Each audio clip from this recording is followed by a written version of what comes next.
Good evening, and welcome to the Times New Roman Times. On August 8, 2025, Armenia and Azerbaijan signed a long-awaited peace agreement in Washington, D.C. For over 3 decades, these two nations have been locked in conflict over Nagorno-Karabakh, a mountainous exclave internationally recognized as part of Azerbaijan, but historically populated by ethnic Armenians. The First War in the early 1990s left Armenia in control of the region, displacing hundreds of thousands of Azeris. In 2020, Azerbaijan, backed by Turkey, launched a lightning offensive, reclaiming much of the territory. That war ended with a Russia-brokered ceasefire, but not lasting peace. Since then, sporadic clashes and blockades have fueled a deep mistrust.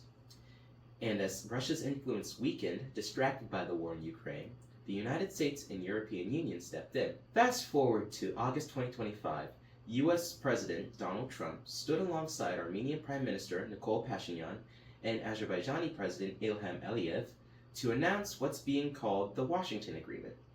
Here are the key terms. Armenia formally recognizes Nagorno-Karabakh as part of Azerbaijan.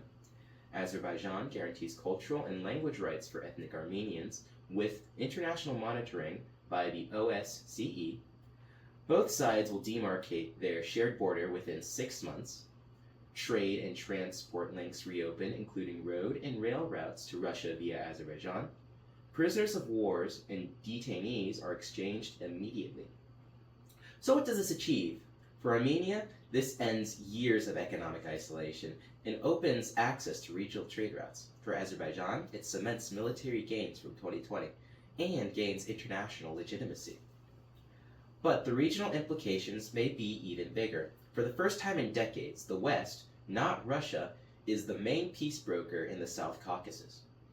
Moscow's peacekeepers are fading from the picture as its influence erodes under the strain of the Ukraine war.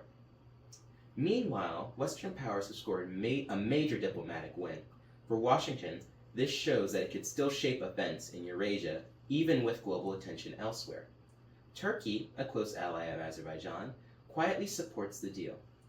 And for the European Union, peace here means more secure energy corridors. Pipelines from Azerbaijan feed European markets, helping to reduce reliance on Russian gas. Of course, challenges remain. Will Azerbaijan truly protect Armenian rights? And will Armenia's public accept such painful concessions? For now, the guns are silent. Borders are opening, and both nations have a chance to turn decades of hostility into cooperation.